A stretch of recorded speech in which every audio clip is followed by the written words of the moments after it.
So thank you all for joining us today as we attack employees' top financial concerns. Matthew, would you like to start us off?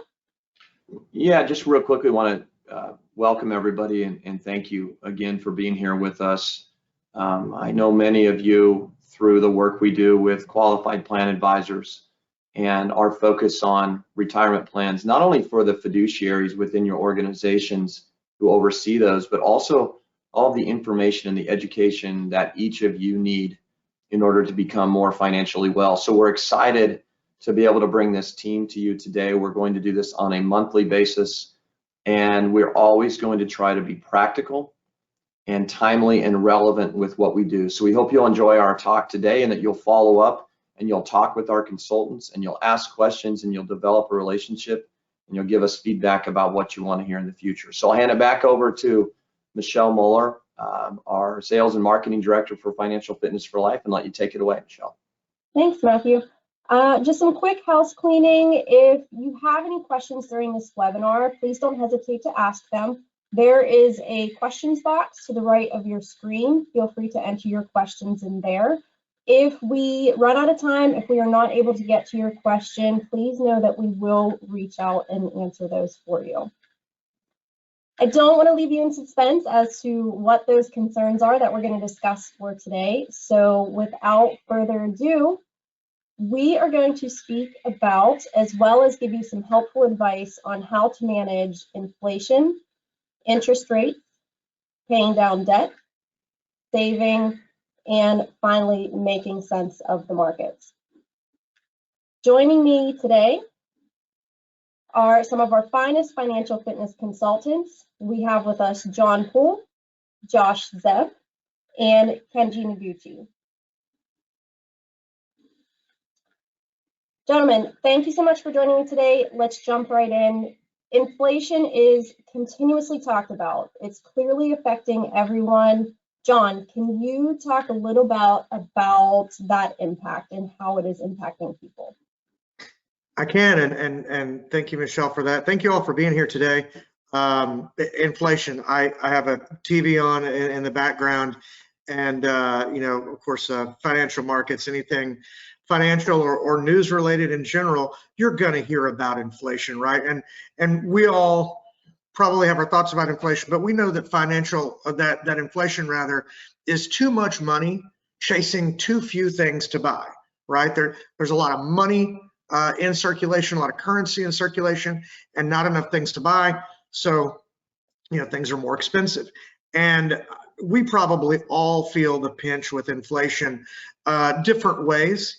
But even as recently as a few months ago, some of the statistics that we've been looking at, well, I tell you, a trip to the grocery store, I don't know about you, but if I see one more meme on social media about somebody holding a chicken and it's got like some sort of, tracking device on it, or eggs are so expensive, I'm going to go crazy. I did not include one in this presentation, don't worry. But we can see from the numbers here, kind of the grayish, the light gray, and then kind of the medium blue there. A trip to the grocery store for us, whether that is eggs, chicken, steak, ground beef, whatever it is, we know that that's more expensive. That's not me hitting you with any new info here, but we feel it, right? And then also, especially in the winter, for those of you up north, you're feeling it more than we are down here in South Texas. But to heat your home, to cool your home later, to keep the lights on, we know that that's more expensive. And for those of you, those of us that have either taken a vacation or are planning to take one here in 2023, we can see that really dark blue, almost purplish. Airline fares are through the roof compared to this time last year. So yes, we do see inflation in different areas, but I'll bet that we can all agree that it's uncomfortable for probably everyone here on the call. Well, moving forward, what can we really do about it? If we could go to the next slide. That's the big question. How can I lessen that pain or reduce the sting a little bit? Got a few ways that I think that you can at least take some action. Just sitting back and doing nothing, that'll drive you crazy. I know it drives me crazy. So I thought of it this way. What's our personal inflation rate? Yours is going to be different than mine. We're all individuals. It's never a one size fits all. But here are some things that we can all do to really affect it a little bit. We need to know how much money we have coming in. Assess your income. When's the last time you went online and looked at your pay stub, right? How much money do we really have coming in rather, and then tracking the spending. Yesterday, my wife and I were both working from home, and here in Houston, Texas, every strip mall has your typical Tex-Mex place, right? It's not super high end. You're not going to get tableside guacamole, although that would be wonderful. I think we can all agree. But, it's just your normal place. Well, we stepped out of the house, went down the road, had that simple lunch. Next thing you know, $40 later, we're coming home back to work. And if you look at the little things that you think, that's no big deal, but track your spending, and then that way it'll lead you into determining what expenses are fixed, mortgage, rent, car payment, all types of insurance, things of that nature that you want to keep the lights on and also eat food, which is nice. But the variable expenses that you might need to write down and reassess, do you need Hulu, Disney Plus, Netflix, Amazon Prime? If you said yes to all of those, it's not 2020, okay? You can scale back a little bit, all right? And then we need to prepare for the unexpected. Do you have an emergency fund? If you do not, any one of us here, Kenji, Josh, myself, we'll be happy to get with you. Shoot us a message in the question box over here on the right-hand side of your screen. Happy to talk to you about that. You need to have an emergency fund. You need to have that safety net just in case something happens. You can always rely on that. And then, of course, this is never a set it and forget it. You need to maintain and review that budget, right? So just some things to think about. I do want to go on to the next topic that's going to go hand in hand with inflation. And I know that we've all heard about this as well. Next slide, please.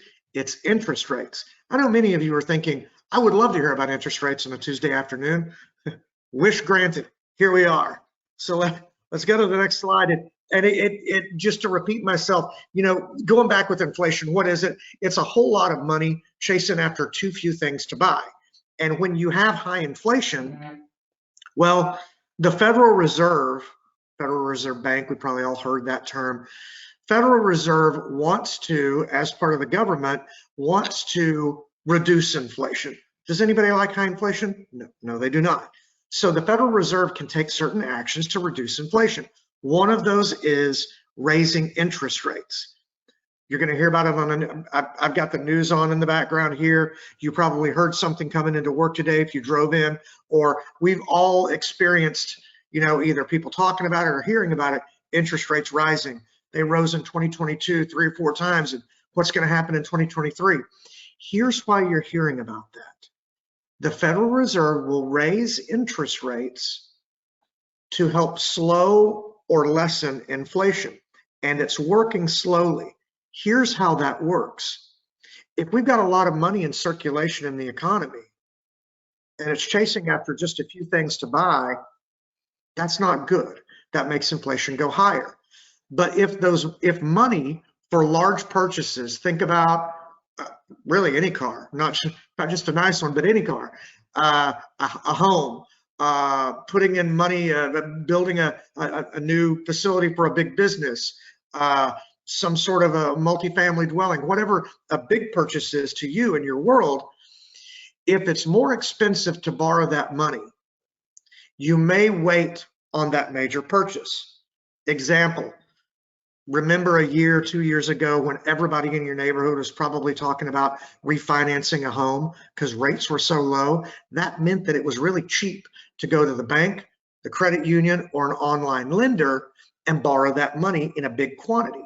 Nowadays, that's not the case. Rates have risen, and so the interest that you'll pay for borrowing large sums of money is more. So basically, to wrap this up a little bit, then I'm going to show you an example that'll make sense or bring it kind of to the forefront to you, something relevant. The Federal Reserve is raising interest rates to make it more expensive and less attractive to borrow a big chunk of money. That way, there's not so much money circulating in the economy, and then those interest rates will slowly but surely come down. Does it work all the time? No, it does not. Is it working right now? It is. Does that mean you're going to run out and see a dramatic drop in inflation? Not right now, but keep your eye on it. It'll get better. Now, what about an example? This is a good one because remember, I mentioned the housing market a couple of years ago. Everybody talking about refinancing their house. We can go to the next slide. I'll show you what it looks like with a $350,000 home. Okay, I don't know where you live. I'm not stalking you, but think about your home market here, right? $350,000 in the Houston area get you a pretty nice house. Los Angeles, San Francisco, Chicago, good luck. There's your 1-bedroom apartment. But a $350,000 home, whatever that looks like, 30-year mortgage, a couple of years ago, or even a year ago, you could get it at about 3.9% interest rate. And so your monthly payments on that 30-year fixed mortgage would be about $1,650 and change, as we can see here, with a total cost at the end of the 30 years, you would end up paying about $590-something thousand for that $350,000 house. Well, we know, or we will have that explained to us by the lender, by our realtor, whoever it is, and that's just how it goes. But get this, right now, if you found a loan for 350 grand, first of all, you can find a house that you like for 350 grand, awesome. But if you found a loan right now, get about 7.5% interest maybe. Well, that's going to be a monthly payment of about $2,400 and change. We can see there. Hey, is that big of a difference from 1,650? Not too bad. I might be able to massage the expenses, the budget a little bit. Maybe I could get into that. Ooh, but at the end of 30 years, I'm not paying $590,000 and change. I'm paying $881,000. That's about a 50% increase. It's not exact, but ballpark it about 50% more, and 285 grand in extra interest. What? That's the real effect. That's what it means to go from a lower interest rate to a significantly higher one. Hurts on this example, but on the back end or on the other side of it, not to be a Debbie Downer, it will slowly chip away at inflation. But watch out for these larger purchases right now. These are all things to consider. So remember the checklist about inflation, and now remember how that ties in with interest rates and how it can affect these major purchases. Yeah, John, I appreciate your perspective because I think it really highlights for many of us that we can read headlines that tell us inflation's runaway. We can read the headlines that tell us that interest rates are increasing, and that's true. But as I listen, John, to your description, my takeaways too are I need to sit down and personalize those headlines for me. I need to really look and say, where is inflation hitting me? Where is it hitting my family? And what can we do about it? Like, where are the places, you mentioned, do we move away from Hulu? Well, that's maybe my wife's favorite streamer, so maybe we need to get rid of Netflix instead, right? We've got to make some choices. But let us make our own choices in that regard. And then when it comes to interest rates, the other thing I think we're going to see is people are just going to have to pay more attention to what those rates look like on houses. When we were at 2.75, 3, 3.25, 2.5, 3.25 again, people are like, yeah, it doesn't really matter. I think this example you showed really paints the picture that it does matter. And I think that's probably a natural transition, Josh, for us to talk about this next big concern people have, and that is, hey, it became more expensive for my family to live last year. We put a little bit more on the credit card. We found that we couldn't pay it off quite on time, or we bought a house and our mortgage is higher than it used to be, or whatever that might be. I got student loan debt. How can I, not just financially, but maybe psychologically and emotionally, work my way and our family's way through paying down debt? I know you've got some ideas around that. Yeah, thank you, Matthew, so much. And To John's point with the interest rates, I thought that was so important to identify that, especially in the last couple of years where, we have a new generation of individuals who maybe bought a home in the last 2 years because the interest rate was so low, but that also comes as a hefty mortgage with that. And as you can see from the key statistics here, the averages of debt, these different debt instruments per Americans here, and you can see the mortgage is quite high compared to the rest of them. The one that really stood out to me was actually the student loan debt. That's one that, again, people are starting to repay those off now with or post-COVID going on. So I was actually talking to a client of mine last week about this, and we're trying to fathom what would look like in the next 30 or 40 years, what student loan debt would look like. So regardless of what the debt instrument is, you can see here that the average American holds about $96,000 worth of debt. And the best way to go about it is having a strategy to help pay it off. So we're going to show you 2 strategies here today of how to do so. The first one's called debt stacking. You may have heard of debt avalanche as well. It's another similar term to it. So we want to identify a couple of things when it comes to paying off debt. First off, of course, we want to see what debt we have or what debt instruments we have currently. Based off this example, we have a credit card, we have a car loan, and we have a student loan. It's very standard, especially for those maybe in their mid-20s or upper 20s, of having these 3 things that you got to pay off for a certain amount of time. The next thing we got to identify is the interest rate, and those things can fluctuate over time. So to John's point before, just identify what those are. That's really important. And then the last thing we need to know is the minimum payments per debt instrument we have here. So we can see here, debt stacking is the idea of attacking that highest interest rate first. So if you're able to pay the minimums on that car loan and student loans, maybe you can put some additional payments towards that credit card. So in the long term, you're paying less in interest over time. Now, as we go to the next slide, we have debt snowballing, which is a different approach. This is geared towards, again, it's the same 3 examples of the credit card, student loans, car loan, but now we're going to be attacking the debt outstanding. So maybe the smallest amount of debt you have, so maybe it's a credit card, could be a car loan or a student loan as well, but identifying what that is, attacking that first, maybe putting some additional payments towards that way. And Matthew mentioned an emotional approach or maybe a psychological approach to it, where you're able to complete or able to diminish some debt first. May take a little longer, but the idea is that you have completed it, or maybe you don't have to worry as much for 2 debt instruments compared to 3. So it's more of a psychological approach that people do like, but the 2 approaches are different just compared to what you want to focus in on first. Josh, I know you talk a lot with individuals about these issues and you kind of help them through the process.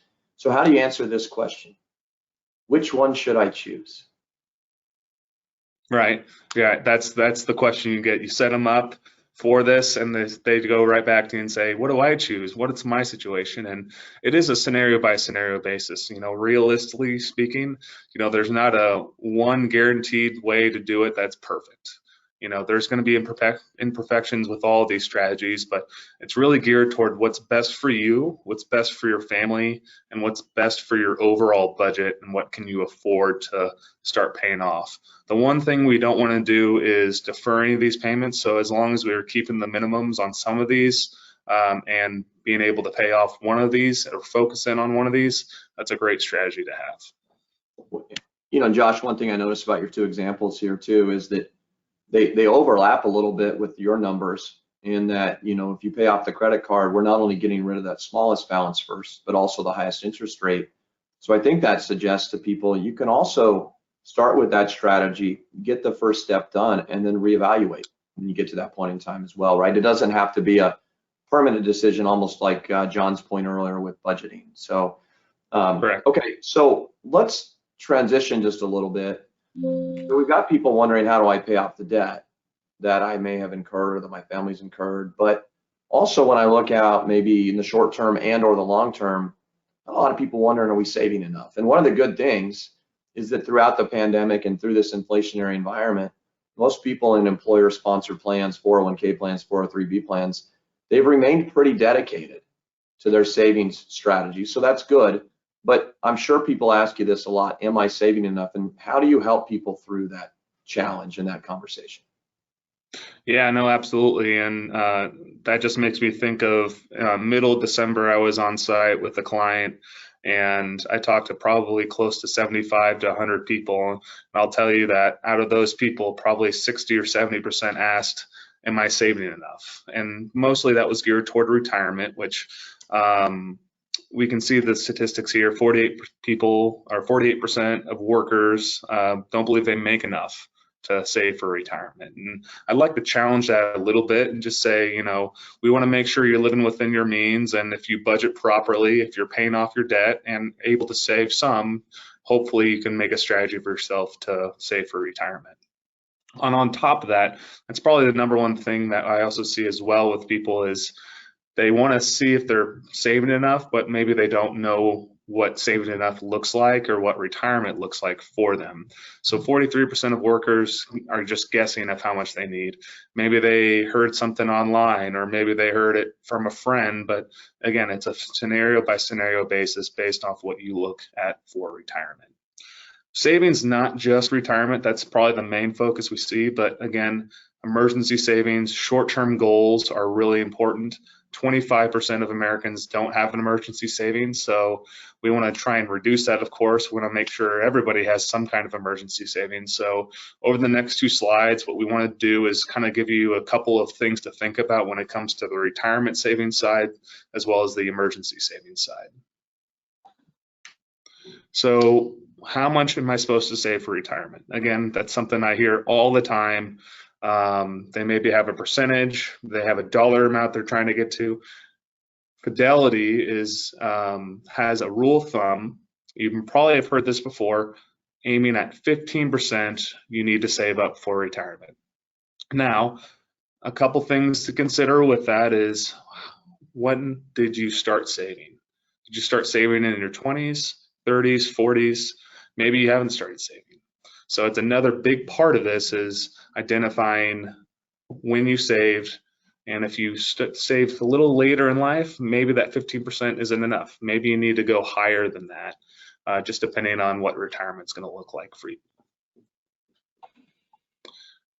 We're going to go over the emergency savings side here. So again, COVID-19 happened 2 years ago. That was a huge impact on a lot of people. A lot of people were either unemployed, maybe not making as much. So emergency savings or an emergency fund was really important just to make sure you're able to get by, especially if you had a family you had to feed or, you know, pay rent, whatever it may be. So 3 to 6 months is what most financial professionals try to suggest when it comes to emergency savings. Now that may sound like a lot right now, but maybe just make a number goal. Maybe just making $1,000 next year you want to save up. Maybe it's $5,000, whatever it is. If you're able to put in $50, $100 a week into a separate savings account towards this, that can go a long way. And a big part of this, and I'll get into the next slide, is consistency is really key when it comes to saving. So key takeaways when it comes to savings, like I said, consistency is very key. If you do have a qualified retirement account, I do challenge you to try and hit the match. That could be free money for you. And on top of that, if you're able to go that extra 1-2% over that, or if you're in a good spot now, maybe you can go an additional % or 2.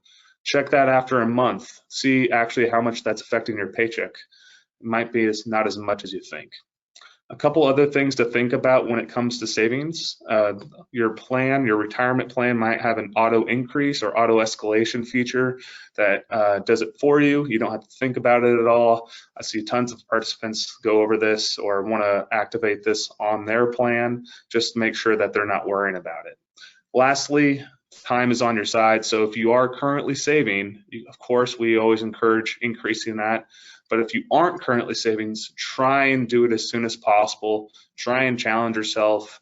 And compounding interest is quite a tool to utilize for all of you. So we're not going to go into investing today, but just know that the more time you have, the more you have to save. Okay, so the most interesting thing about all these challenges, Kenji, is that the market has been wonderful the last year, and it makes perfect sense to everybody, and everybody's opening 401k statements that are showing that their accounts continue to grow, and so all is rosy, right? Or in fact, it's the opposite, right? So a lot of people are saying, wait a minute, it was a really tough year in the markets last year. So how can you help people to have more confidence about what the markets look like in the long term moving forward? And also, somebody who might be approaching retirement should think about the degree to which the struggling markets impact their account balances. Thank you, Matthew. And you're absolutely right. We all know that 2022, it was an incredibly difficult year, right? And even the argument might be, well, hey, we ripped the Band-Aid right off. So again, that question of what happened in 2022 and how do we get here? Well, really the main story was inflation. And I know John touched on some of that already, but really the idea is, well, hey, when we raise rates, our hope is that we're going to reduce that overall demand and reduce that pressure on prices. In other words, really, we're hoping people spend less and save more. So the Fed did so. They had a lot of aggressive basis points hikes throughout the year. Ultimately, as a result, right, our economic growth slowed down. And that's what you can see in GDP growth. We had about a 3% decline at a stalling speed. Now, obviously, and not surprisingly, due to that economic slowdown, our US companies also slowed, profit margins fell, and as a result, the valuations of those companies reduced as well. Ultimately, when we take a look at the bond market as well, adjustments were made, right? The idea is a rise in interest rates will make a bond price decrease and the bond yield increase. Really, the key point is that shift happens to make that bond investment more attractive to investors when demand is low and cash is tight. Ultimately, in 2022, right, best way to summarize it, it was a tough year. The S&P was down 18%, our bond aggregate index down 13%, and really opposed to other past market declines, 2022 had a coordinated decline in both the equity and bond market. The good news is there is silver lining here, right? As an investor, whether 401k or individual investor, we're typically in a balanced portfolio, right? 60-40. I'll take you to the next slide here. And on this slide, I just wanted to illustrate and point out the fact that, again, last year was really an outlier for us, for those involved in a balanced portfolio. You can see in the top chart here, the S&P returns from 1976, and the below, the aggregate bond index returns. And generally, equities and bond markets don't underperform in the same year. And we can see that in this past year. Now, amid all of the crises of the past year, we do have significant new opportunities. So as we look forward into 2023, we'll take you to the next slide here. We still anticipate rates to continue rising, growth slightly slowing, and there really aren't too many obvious bargains within the market. But what we can tell you is we're in a much better position than we have been in the past few years. Really, as Warren Buffett once said, it's wise for investors to be fearful when others are greedy and greedy when others are fearful. We also have that mantra heading into 2023 at this point. So we'll take you to the next slide. And to answer your question, Matthew, here, a lot of investors might be asking, well, what should I do if I'm concerned about that bear market and it extending? And the reality is, once we enter retirement, we still have a 10 to 20 year time horizon within retirement, right? We're not going to cash out our accounts and stuff cash under the mattress. What we need to do is review and assess our short-term needs. Now, how much money do I really need to cover my expenses? Do I have an emergency fund to cover any unexpected needs? And as well as keeping in mind that horizon of 5 to 10 years down the road, how do we maintain this account and ensure we don't exhaust all of our assets, 5 years of retiring? So really ask yourself, does my investment allocation align with my goals and my needs? Again, it's about having a plan that's in place, and I really do encourage you all to reach out to us education consultants or your advisors so we can help with that.